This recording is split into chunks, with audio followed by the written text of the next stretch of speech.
वो सह पाए, इसलिए उसकी सेहत जो है वो दिन ब दिन गिर जाती है। और उसकी एकमात्र जो इच्छा थी वह अभी तक पूरी नहीं हुई, उसको जो गाय लेनी थी। हाँ, उसने एक बार वो गाय ली थी, लेकिन दुर्भाग्यवश 2-3 दिन के बाद ही उस गाय पर विष प्रयोग करके उसका देहांत हो जाता है, हत्या कर दी जाती है उसकी। तो किसान जीवन की जो ये छोटी अपेक्षा है, वो भी अपेक्षा उसकी पूरी नहीं होती। इसी समय धीरे धीरे मंच पर प्रकाश उभरता है और होरी अपने घर के बाहर खाट पर बैठा किसी सोच में डूबा है। तभी धनिया अंदर से आती है। धनिया, क्या सोच रहे हो? क्या हालात बना ली है तुमने अपनी? मेरी तो जान निकल जाती है। किस तरह से अपने हालात बना रखी है? पूरी तरह से सूख तो गए हो। होरी, तू क्यों चिंता करती है बावली? देख, कितने काम थे, पूरे हो गए ना। पर आप सोचता हूँ कहीं कुछ मिल जाए तो घर में एक गाय और आ जाए। कर्ज भी तो उतारना है। अभी सभी प्रकार के तनाव तो मिट गए हैं, अभी अच्छा तो हो गया है। हाँ, अभी कुछ कहीं पर काम मिल जाए और थोड़े से पैसे बचाकर मुझे गाय भी खरीदनी है और कर्जा भी उतारना है। धनिया कहती, जानती हूँ, तुमने राम सेवक से रुपए लिए हैं, यही बात तुम्हें खाए जा रही है ना। मतलब अपने जवाई से, अपने दामाद से पैसे लेना उसको अच्छा नहीं लगा, लेकिन बहुत मजबूरी में उसने पैसे लिए थे। और अब यही चिंता उसे खा जा रही थी कि अपने दामाद के पैसे वो कैसे लौटा दे। तभी शोभा का प्रवेश होता है। शोभा ये होरी का भाई है। शोभा, दादा दादा, सुना एक ठेकेदार ने सड़क के लिए गांव के असर में एक कंकड़ की खुदाई शुरू की है। सच? हाँ दादा, तब तो ठीक है। क्या देते हैं? 8 आने रोज। मतलब एक सड़क निर्माण का काम हमारे गांव के पास से हो रहा है, वहां पर रोजंदारी देते हैं। और क्या देते हैं? तो 8 आने रोज देते हैं। 8 आने रोज? फिर क्या, ये काम 2 महीने टिक जाए तो गाय भर को रुपए मिल जाएंगे। चल शोभा, मैं अभी देखता हूँ।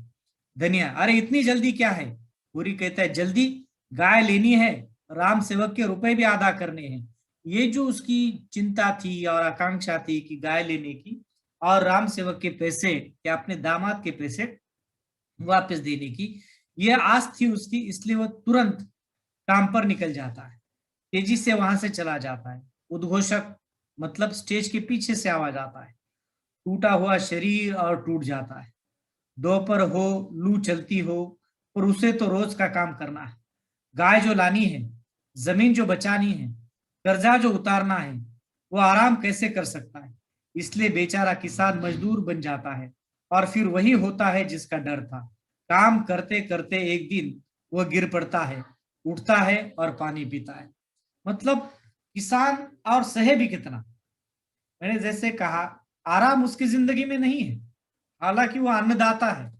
सबका सबके ऊपर एक परोपकार की भावना उसकी है। जितना कर्जा लेता है वो कर्जा ले उतारना हो, जमीन बचानी हो, तो और इसके लिए वो जो भी हाथ में आए वो मजदूरी करने लगता है। और होता वही है, दिन रात जो है वह, दिन में जिस प्रकार की लू चलती है, जिस प्रकार की धूप लगती है, काम करते करते वह जो है धूप में गिर जाता है और उठता है और पानी पीता है। तभी धीरे धीरे उभरने लगता है। उद्घोषक का स्वर मौन हो जाता है। मंच पर होरी लेटा हुआ है। दोपहर की घंटी बजती है। कई मजदूर उधर जाते हैं और होरी को देखते ही उसके पास पहुंच जाते हैं कि होरी एकदम से धड़ाम से नीचे गिर गया है। मजदूर, कैसा जी है होरी भैया? होरी कहता है, कुछ नहीं, अच्छा हूं। मजदूर, खाली पेट पानी पी लिया शायद। इस लू में काम करते हो तो कुछ खाते नहीं, पानी नुकसान कर जाएगा। मतलब जिस प्रकार की धूप उसको लगी है, चाहे वो खाली पेट है, इसलिए उसको चक्कर आ गया है, ऐसा लोग समझते। गोरी कहता है, नुकसान अब जी के करना भी क्या है, बस गाय, तुम जाओ भैया। बस अभी जीवन की एक ही लालसा है कि एक गाय ले लूं, तुम जाओ भैया। मजदूर चला जाता है और 2 क्षण सन्नाटा गहराता है। फिर एकाएक होरी बड़बड़ाने लगता है। होरी कहता है, माँ गोबर, धनिया धनिया आ गई, गाय आ गई, मंगल को दूध पिला दे। माँ माँ, मैं तेरी गोद में सोऊंगा। माँ देख, पटेश्वरी ने मेरी गुल्ली छीन ली है।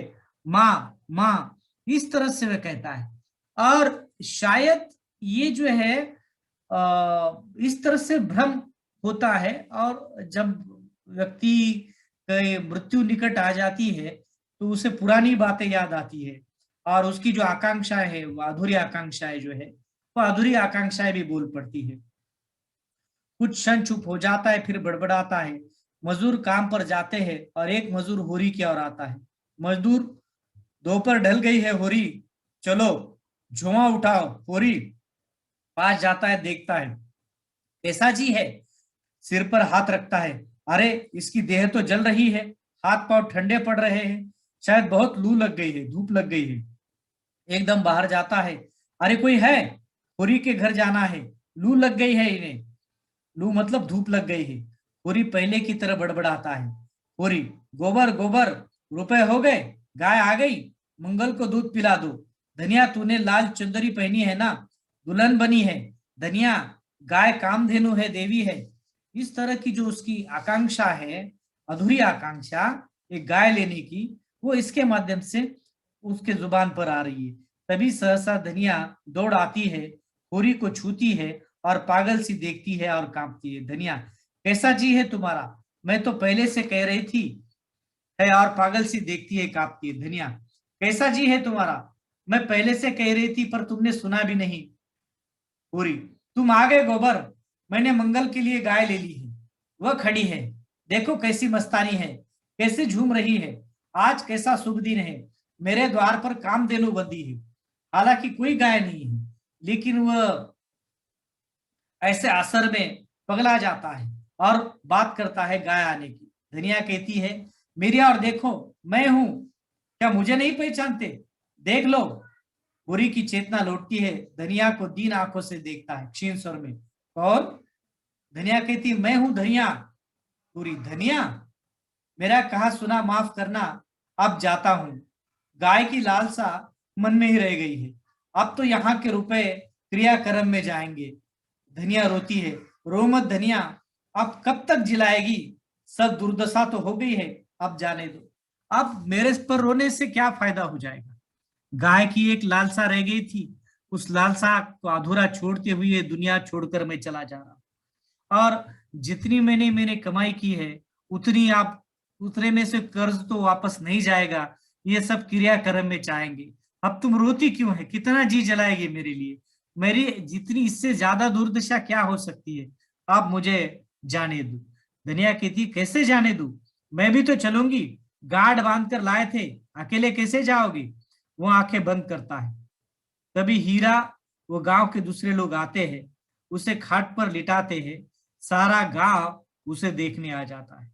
दाता दिन, होरी महतो, होरी महतो, अरे इनकी तो जबान बंद हो गई है। आम का पन्ना बनाया। धनिया, धनिया, वह रहा पन्ना, पैसे होते तो डॉक्टर को बुलाती। लो ये आम का पन्ना पिला लो। पिलाती है पर नहीं पिला पाती। झुनिया आकर, गेहूं की भूसी यही रही है अम्मा, देह में मलो तो। हर तरह से कोशिश की जाती है उसको होश में लाने की, शायद उनको लगा कि ये बेहोश होगी। धनिया कहती है ला। धनिया मलती है। शोभा आकर, दादा दादा। पटेश्वरी देखकर, क्या रखा है धनिया? अब महतो चले गए, मतलब मौत हो गई उनकी। हीरा रोते रोते, भाभी दिल कड़ा करो, गोदान करा दो, दादा चले गए। देखिए, अब एक गाय लेकर दान करा दो, जो आखिरी इच्छा थी उसकी वो पूरी कर दो, दादा चले गए। दाता दिन कहता है, हाँ गोदान करा दो, अंत आ गया, महतो जा रहे हैं, यही समय है धनिया, गोदान करा दो, महतो आप नहीं बचेंगे। मतलब उसका आखिरी समय आ गया है, उसकी जो आकांक्षा है वो आखिरी आकांक्षा आप पूरी कर दो, कि गाय का दान कर दो। मतलब मरते समय भी इन लोगों ने होरी का शोषण करना छोड़ा नहीं है। आप जिस गाय की लालसा लेकर होरी अपनी जान छोड़ रहा है, वो गाय लेने तक के लिए उनके पास पैसे नहीं थे, किसी का कर्जा चुकाने तक के लिए उनके पास पैसे नहीं थे। अभी उसी तरह धर्म का कारण बताकर, कर्म कांड का कारण बताकर वे कह रहे कि गोदान करो।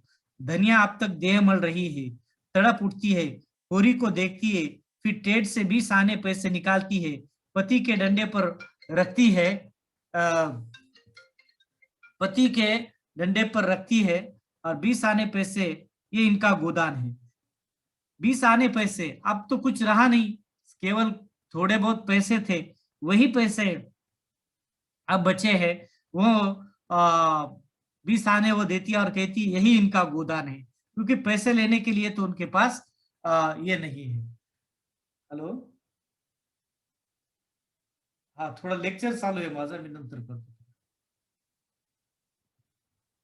तो कहती कहती पछाड़ खाकर गिर पड़ती है, सब लोग सिर झुका लेते हैं और सुबह उठते हैं, वहीं पर्दा गिर जाता है। मतलब उसके मौत के समय भी जो है उसके पास पैसे नहीं होते हैं, और गोदान करने के लिए जब उसको कहा जाता है तो केवल 20 आने घर में होते हैं।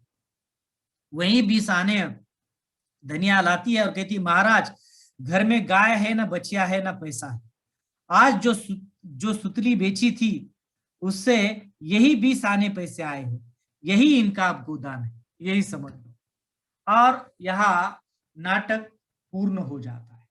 देखिएगा नाटक के विभिन्न आयाम हैं, लेकिन मुख्य जो विषय है नाटक का, वो मुख्य विषय है किसानों का जिस प्रकार से अलग अलग वर्गों के द्वारा शोषण किया जाता है, चाहे वह जमींदार हो, चाहे वह दरोगा हो, चाहे वह पटवारी हो, चाहे वह गांव का ब्राह्मण हो, जो भी संभ्रांत वर्ग है उसके द्वारा अपनी मन मर्जी के अनुकूल सेठ साहूकार भी उसका शोषण करते चले आ रहे। और यहां इस नाटक में हमने देखा बिना कुछ किसी प्रकार अन्याय का विरोध करते हुए ये सब सह लेता है हुरी, सब सह लेता है, न्याय अन्याय की बातें नहीं करता है। वो इतना श्रद्धालु है, इतना धार्मिक है, इतना नेक मार्ग पर चलता है कि वो किसी का विरोध ही नहीं कर पाता।